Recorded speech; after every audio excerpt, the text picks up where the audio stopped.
hello लोगोफोर बरायबाय बड' जब info अफिशियेल YouTube चेनेलाव Aadhaar card भटार कार्ड लिंक खालामनाय सोलिगासिनो दङ आरो नोंथांमोना खायसे खालामखाबाय आंनि भिडिअ नायनानै आरो जायफ्रा दासिमबो खालामाखै नोंथांमोना भिडिअ मोनसे मोनदों डिस्क्रिप्शनाव नायबानो जाबाय चेक खालाम बोरै खालामनांगौ लिंकखौहाय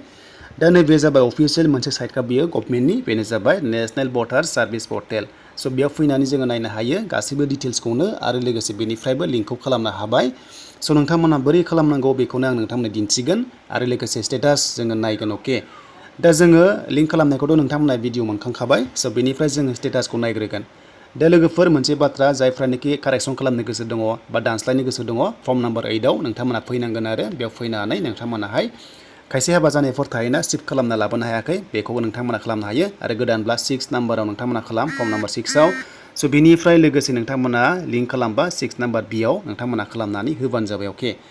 देन जोङो स्टेटासखौ नायनोसै गोबाव खालामलिया जोङो स्टेटासखौ नायनाय लोगो लोगो बोरै नायगोन जों बेखौ नायोब्ला जों गाहायाव फैनांगोन लोगोफोर स' नोंथांमोना गाहायाव फैनानै ट्रेक स्टेटास मोनसे मोनगोन अके दा जों मोनबाय ट्रेक एप्लिकेसन स्टेटास जों बेयाव क्लिक खालामना होदो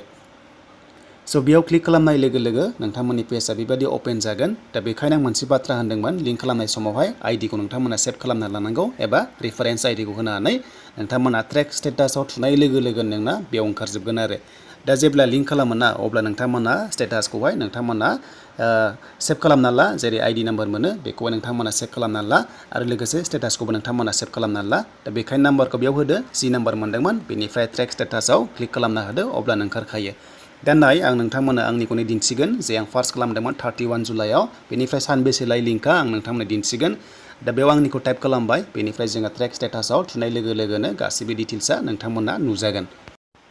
दा बिदिब्ला आङो लोगोफोर ट्रेक स्टेटासाव क्लिक खालामबाय आरो बेयाव क्लिक खालामनाय लोगो लोगो बेसेबां समाव साबमिट खालामदोंमोन एबा माब्ला खालामदोंमोन बेयाव माखासे डिटेल्सआ फैजोबा नाथाय साबमिटेड फैयो आरो लोगोसे नोंथांमोननिया साक्सेस जायोबा माबादि दिन्थिगोन बेखौबो जों बेयाव नायगोन अके दा बिदिब्ला जोङो ट्रेक खालामनाय लोगो लोगो रिजाल्टआ फैबाय स' बेनिफ्राय नोंथांमोना मोनसे मोनदों साबमिटेड थ' साबमिटेडआ जाखाबाय बेनिफ्राय एक्सेप्टेड दासिमबो ओंखाराखै नै डेट मिन्स दासिमबो लिंकआ जायाखै एक्सेप्ट एबा रिजेक्ट बेयाव ओंखाराखै बेयाव आंनि नाम ओंखारगोन नै माखासे डिटेल्स बेयाव नाम ओंखारो आरो नोंनि नामा ओंखारगोन गाहायाव बोख्लायबा मोनगोन स' बेनिफ्राय एक्सेप्टेड एबा रिजेक्टेड जादोंना जायाखै दासिमबो रिजाल्टआ फैथ'वाखै डेट मिन्स सानबासो लागोन एबा 7 डेज एबा 5 डेज लानो हागौ आरो